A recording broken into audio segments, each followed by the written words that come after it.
The best academy. Hi friends, welcome to Harish academy. ఈరోజు వార్తలు నిలిచిన జాతీయ, అంతర్జాతీయ, రాష్ట్రీయ అంశాల గురించి, వార్తలు నిలిచిన వ్యక్తులు, అవార్డులు, పుస్తకాలు, మరి క్రీడా సంబంధిత సమాచారం, ఒక్కొక్క అంశాన్ని వివరంగా తెలుసుకుందాం. మన ఫస్ట్ టాపిక్ వచ్చేసి, ఇటీవల మిడిల్ ఈస్ట్ దేశాల్లోనే అతిపెద్ద హిందూ దేవాలయం నిర్మితమైంది. భారత ప్రధాని నరేంద్ర మోదీ గారి యుఏఈ పర్యటన సందర్భంగా ఈ దేవాలయాన్ని నిన్నటి రోజున ప్రారంభించడం జరిగింది. సో ఈ టెంపుల్ని నిర్మించిన సంస్థ పేరేంటి, ప్రత్యేకతలు ఏంటో చూద్దాము. ప్రస్తుతం ప్రపంచంలోని ఏ దేశాధినేతకు కూడా దక్కని గౌరవం, ఆదరణ మన భారత ప్రధాని నరేంద్ర మోదీ గారికి దక్కుతుంది. మనం చూస్తున్నాం, తను ఏ దేశానికి వెళ్ళినా, ఏ ప్రాంతానికి వెళ్ళినా అద్భుతమైన స్వాగతం లభిస్తోంది. అక్కడ పీపుల్లో కూడా అద్భుతమైన క్రేజ్ ఉంది. సో ప్రస్తుతం తను యుఏఈ పర్యటన సందర్భంగా ప్రారంభించిన ఒక టెంపుల్ అనేది వార్తల్లోకి వచ్చింది. సో ఇక్కడ చూడండి, సో మిడిల్ ఈస్ట్ దేశాల్లోనే అతిపెద్ద హిందూ దేవాలయంగా ప్రత్యేకంగా వార్తల్లోకి వచ్చింది. ఆ టెంపుల్ని, ఆ హిందూ దేవాలయాన్ని నిర్మించిన సంస్థ ఏంటి అంటారు, గుర్తుంచుకోండి. బోచ సన్యాసి అక్షర్ పురుషోత్తం స్వామినారాయణ్ బాప్స్ అంటాం, బాప్ సంస్థ, గుర్తుంచుకోండి. ఇది యునైటెడ్ అరబ్ ఎమిరేట్స్ రాజధాని అబుదాబికి అతి సమీపంలో ఉన్న అబు మురిఖా ఒక ప్రాంతంలో ఉన్న టెంపుల్, నిర్మితమైన టెంపుల్. దీన్ని నిన్నటి రోజున భారత ప్రధాని నరేంద్ర మోదీ గారు ప్రారంభించడం జరిగింది. సో ఇక ఈ టెంపుల్కి సంబంధించి నిర్మించిన సంస్థ అడగవచ్చు అండ్ ప్రత్యేకత అడగవచ్చు. ఓకేనా. ఇక మనం చూస్తే బుర్జ్ ఖలీఫా, మోదీ గారు యుఏఈ పర్యటన సందర్భంగా, ప్రారంభోత్సవం సందర్భంగా అక్కడ బుర్జ్ ఖలీఫా ఏదైతే ఉంటుందో త్రివర్ణ శోభితంగా మారడం జరిగింది. మన ఇండియన్ ఫ్లాగ్ ఏదైతే ఉంటుందో ఆ వర్ణాలను దానిపైన చూపించడం జరిగింది. సో ఇదొక చూడండి. అండ్ నెక్స్ట్ వచ్చేసి మినిస్ట్రీ ఆఫ్ ఎడ్యుకేషన్, కేంద్ర ప్రభుత్వానికి సంబంధించి విద్యా వ్యవహారాల మంత్రిత్వ శాఖ and FIFA, federation international they football association, all India football federation, వీరి మధ్య కుదిరిన ఒక ఒప్పందం. భారతదేశంలో ముఖ్యంగా స్కూల్స్, సో ఎడ్యుకేషన్ ఫీల్డ్లో ముఖ్యంగా చిన్నపిల్లలు ఎవరైతే ఉంటారో స్కూల్ ఏజ్ నుండే వారికి ఫుట్బాల్ పట్ల ఆసక్తిని కల్పించడం మరియు ఫుట్బాల్ పట్ల ఆదరణ కల్పించడానికి కుదిరిన ఒక ఎంఓయూ అని గుర్తుంచుకోండి. సో చూడండి, department of school education and literacy, ministry of education in collaboration with all India football federation and federation international they football association has launched the ambitious football for schools. So football for schools అనే programme. So ముఖ్యంగా school students ఎవరైతే ఉంటారో వారికి దేశవ్యాప్తంగా కూడా football క్రీడ పట్ల ఆసక్తిని కల్పించడం అండ్ ఫుట్బాల్కు ఉన్న ఆదరణ తెలియజేయడం, దాని పట్ల అవగాహన కల్పించడం. సో ఇది ఈ ఒప్పందం యొక్క ఉద్దేశం. And next, state fruit of Assam, Assam రాష్ట్రానికి సంబంధించి ఇటీవల గుర్తింపు పొందిన ఒక రాష్ట్ర ఫలం వార్తల్లోకి వచ్చింది. అఫీషియల్ గుర్తింపులతో వార్తల్లోకి వచ్చిన ఫ్రూట్స్ కానీ, యానిమల్స్ కానీ, లేదా ఫ్లవర్స్ కానీ, వీటికి సంబంధించిన సైంటిఫిక్ నేమ్ చూడండి. ఇటీవల ఏ రాష్ట్రం స్టేట్ ఫ్రూట్గా సిట్రస్ లైమన్ని అఫీషియల్గా గుర్తించింది అంటే అస్సాం. సిట్రస్ లైమన్ అంటాం. సో ఇది సైంటిఫిక్ నేమ్, గుర్తుంచుకోండి. ఇలా చాలా వరకు మనం చూస్తున్నాం. ఇటీవల కాలంలో మనం అబ్జర్వ్ చేస్తే లడఖ్కి సంబంధించి, లడఖ్ కేంద్రపాలిత ప్రాంతం అఫీషియల్ ఎనిమల్గా మంచు చిరుతను గుర్తించడం కానివ్వండి, ఇవన్నీ కూడా మనం అబ్జర్వ్ చేస్తున్నాం. సో ఇది state fruit of Assam. And next వచ్చేసి ఇటీవల బయటపడిన ఒక కొత్త రకమైన ఫంగస్ ఆనవాళ్ళు చూడడం జరుగుతుంది. ఏదైనా సరే, ఏదైనా కొత్త రకమైన ఫంగస్ కానీ, లేదా బ్యాక్టీరియా కానీ, కొత్త జీవి కానీ, మొక్క కానీ బయటపడాయి ఆనవాళ్ళు అంటే ఏ ప్రాంతంలో బయటపడ్డాయి, దాని యొక్క సైంటిఫిక్ నేమ్ ఏంటి, లేదా ప్రత్యేకతలు ఏంటని అడగవచ్చు. సో ఎప్పుడైనా గుర్తుంచుకోండి, న్యూ స్పీసీస్ కానీ మన వార్తలోకి వచ్చిందంటే సైంటిఫిక్ నేమ్ ఇంపార్టెంట్.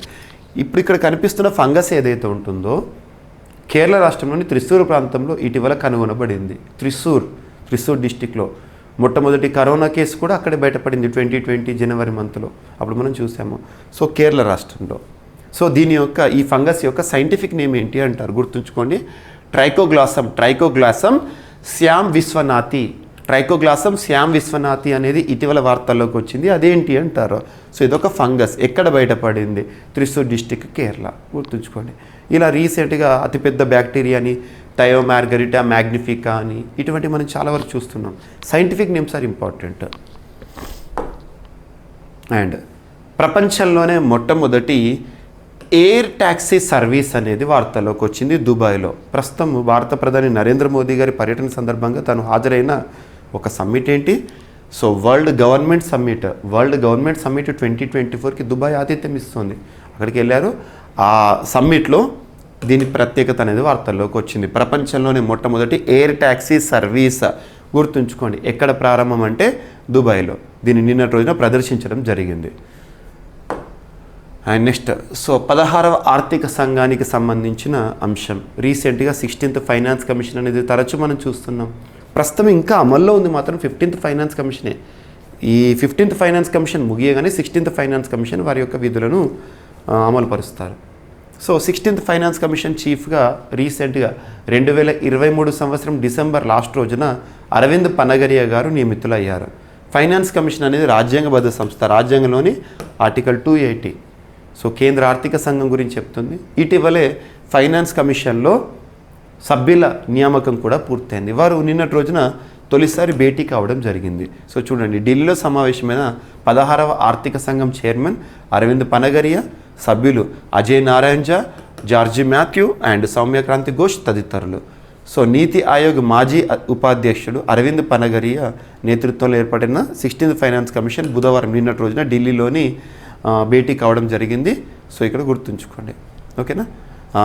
వారికి సంబంధించిన నివేదికను 2025 అక్టోబర్ 31 సమర్పించాల్సి ఉంటుంది. ఎప్పుడు అమల్లోకి వస్తుందంటే 5 ఏళ్ల పాటు ఉంటుంది. 2026 ఏప్రిల్ 1 నుంచి 5 ఏళ్ల పాటు వారు తీసుకొచ్చే సిఫార్సులు అమల్లో ఉంటాయి, గుర్తుంచుకోండి. అండ్ గన్యాతో 3 నెలల వరకు మరణ ముప్పు అనే అంశం వార్తల్లోకి వచ్చింది. గన్యా వైరస్ బారి పడిన వ్యక్తులకు 3 నెలల వరకు మరణముప్పు పొంచి ఉంటుందని ది లాన్సెట్ ఇన్ఫెక్షియస్ డిసీజెస్ జర్నల్లో ప్రచురితమైన అంశం. 2023లో ప్రపంచవ్యాప్తంగా గన్యా కేసులు సుమారు 5 లక్షల వరకు నమోదవగా 400 మంది చనిపోయారు. ఈ ఇన్ఫెక్షన్లు ఇంకా పెరిగే అవకాశం ఉన్న దృష్ట్యా వైరస్ తీవ్రమైన దశ ముగిసిన తర్వాత కూడా రోగులపై వైద్య పరీక్షణ కొనసాగాలని పరిశోధన వ్యాసం చెప్పడం జరుగుతుంది. సో గన్యాకి సంబంధించి ఇది మీకు జ్ఞాననేత్రం అని చెప్పేసి ఈనాడు పేపర్లో రావడం జరుగుతుంది. ఆర్టికల్స్ ఖచ్చితంగా చూడండి. మీకు science and technology related current అఫైర్స్లో ఎక్కువగా క్వశ్చన్స్ అక్కడ అడుగుతున్నారు. అండ్ నెక్స్ట్, ఆంధ్రప్రదేశ్ రాష్ట్రానికి వచ్చిన పెట్టుబడులు. సో ఒక్క ఏడాదిలోనే ఆంధ్రప్రదేశ్ రాష్ట్రానికి దాదాపు 2.46 లక్షల కోట్ల పెట్టుబడులు వచ్చినాయంట. సో పెట్టుబడులపైన క్వశ్చన్స్ అడుగుతారు. అండ్ ఆంధ్రప్రదేశ్ రాష్ట్రానికి సంబంధించిన 2023 ఇయర్ రిలేటెడ్ టాపిక్స్ అన్నీ చూడండి. ఎట్ ద సేమ్ టైం ఏపీకి సంబంధించి వచ్చిన పెట్టుబడులు, గత 5 ఏళ్ళలో వచ్చిన పెట్టుబడులు చూడండి. ఆంధ్రప్రదేశ్ రాష్ట్ర ప్రభుత్వం అమలు చేస్తున్న పథకాల్లో వస్తున్న మార్పులను చూడండి. వీటికి సంబంధించిన సంపూర్ణ సమాచారాన్ని మీకు నేను జీవీకే స్టడీ సర్కిల్ యాప్లో ఇవ్వడం జరిగింది. సో ఒక్కసారి ఆ పీడిఎఫ్ కూడా చూడండి. వీడియోస్ అంటే ఇప్పుడు ఎగ్జామినేషన్ మీకు దగ్గరలో ఉంది కాబట్టి అట్లీస్ట్ పీడిఎఫ్స్ అనేవి చూడండి. ఆ పీడిఎఫ్ మొత్తం కూడా మీకు ప్రొవైడ్ చేశాను, ఓకేనా. సో ఇక్కడ ఆంధ్రప్రదేశ్ రాష్ట్రానికి లాస్ట్ 1 ఇయర్లో వచ్చిన పెట్టుబడులు ఏంటో చూడండి. సో బిర్లా కార్బన్ లిమిటెడ్ ఏ రంగానికి సంబంధించి అంటే కార్బన్ బ్లాక్ తయారీకి సంబంధించి నాయుడుపేట తిరుపతి జిల్లాలో పెట్టుబడులు పెట్టబోతోంది. ఎంతనట అంటే 1700 కోట్ల రూపాయలు. ఉపాధి ఎంతమందికి ఇస్తారట అంటే 250 మంది. And Reliance bio energy compressed biogas రంగానికి సంబంధించి రాష్ట్రంలో 8 చోట్ల యూనిట్లను నెలకొల్పుతోంది. 1024 కోట్ల రూపాయల పెట్టుబడితో 576 మందికి ఉపాధి అవకాశాలు ఇచ్చే అవకాశము. And Hella infra market, so PVC pipes and fittings రంగానికి సంబంధించి తిరుపతిలో పెట్టుబడులు దాదాపు ఎన్ని కోట్ల పెట్టుబడులు అంటే 260 కోట్ల రూపాయల పెట్టుబడి. అండ్ నెక్స్ట్ వచ్చేసి 400 మందికి నేరుగా ఉపాధి అవకాశాలు ఇచ్చే అవకాశం. వెసువియస్ ఇండియా రీఫ్రాక్టరీస్ తయారీకి సంబంధించింది పరవాడ అనకాపల్లిలో పెట్టుబడులు 250 కోట్ల రూపాయల పెట్టుబడి, దాదాపు 500 మందికి ఉపాధి. అండ్ ఏపీఐఏసి పారిశ్రామిక వాడకు సంబంధించి శ్రీకాళహస్తి నోడ్ 423 కోట్ల రూపాయల పెట్టుబడి, అంచనా 42,680. అండ్ ఏపీఐఏసికి సంబంధించిన మరొక అంశము. సో ఇలా మొత్తం రాష్ట్ర వ్యాప్తంగా వస్తున్న పెట్టుబడులకు సంబంధించిన కొన్ని అంశాలను ఇక్కడ పేర్కొనడం జరిగింది. ఇక నెక్స్ట్ వాలంటీర్లకు సంబంధించి వరుసగా 4వ ఏడాది వాలంటీర్లకు అభినందన అనే ఒక ప్రోగ్రాము. ఉత్తమ గ్రామ వార్డు సచివాలయ వాలంటీర్లకు సేవామిత్ర, సేవారత్న, సేవా వజ్ర అవార్డుల ప్రదానం. రాష్ట్ర వ్యాప్తంగా 7 రోజుల పాటు ఈ పురస్కార ప్రదాన కార్యక్రమాన్ని ఈ రోజున, సో నేటి నుండి గుంటూరు జిల్లా ఫిరంగిపురంలో లాంఛనంగా ప్రారంభించడం జరిగింది ఆంధ్రప్రదేశ్ రాష్ట్ర ముఖ్యమంత్రి గారు. సో రాష్ట్ర వ్యాప్తంగా 2,55,464 మందికి మొత్తంగా 392.05 కోట్ల నగదు పురస్కారాలు ఇవ్వడం జరుగుతుందంట. సో రాష్ట్రంలో వాలంటీర్ వ్యవస్థకి సంబంధించి ఇక ఇందులో సేవా వజ్ర, సేవారత్న, సేవామిత్ర ఈ పురస్కారాల యొక్క ప్రత్యేకత ఏంటని కూడా ఎగ్జామినేషన్ పాయింట్ ఆఫ్ వ్యూ అడిగే అవకాశం ఉంటుంది, చూడండి. ఓకేనా. అండ్ ఇండోనేషియా అధ్యక్ష ఎన్నికల్లో గెలుపొందిన వ్యక్తి పేరు ఏంటి అని అడుగుతారు, చూడండి. మానవ హక్కులను కాలరాశాడని అప్రతిష్ట మూటగట్టుకున్న రక్షణ మంత్రి మాజీ సైన్యాధికారి ప్రబోవో సుబియాంటో ఇండోనేషియా అధ్యక్ష ఎన్నికల్లో విజయం సాధించారు. ఇండోనేషియా నూతన అధ్యక్షుడిగా ఎవరు వార్తల్లోకి వచ్చారంటే ప్రబోవో సుబియాంటో ఇటీవల ఏ దేశానికి నూతన అధ్యక్షుడిగా ఎన్నికవుతూ వార్తల్లోకి వచ్చారంటే ఇండోనేషియా పైన స్పెషల్ ఫోకస్ పెట్టండి, తరచూ వార్తలు నిలుస్తున్న ఒక దేశము. ఓకేనా. సో ఇవి ఫ్రెండ్స్ ఈరోజు వార్తలు ఇచ్చిన అంశాలు ఒకసారి ర్యాపిడ్గా చూస్తే. సో మిడిల్ ఈస్ట్ దేశాల్లోనే అతిపెద్ద హిందూ దేవాలయం నిన్నటి రోజున ప్రారంభితం. అండ్ భారతదేశంలో ఫుట్బాల్ క్రీడా ఆదరణ పెంచడానికి కుదిరిన ఒప్పందం. అండ్ స్టేట్ ఫ్రూట్ ఆఫ్ అస్సాంగా ఇటీవల వార్తల్లోకి వచ్చిన సిట్రస్ లైమన్. అండ్ ఇటీవల వార్తల్లోకి వచ్చిన కేరళలో కనుగొనబడిన కొత్త ఫంగస్. అండ్ ప్రపంచంలో మొట్టమొదటి ఎయిర్ ట్యాక్సీ సర్వీస్ అనేది రీసెంట్గా దుబాయ్లో వార్తల్లోకి వచ్చింది. అండ్ 16వ ఆర్థిక సంఘము మొదటి భేటీ నిన్నటి రోజున జరిగింది.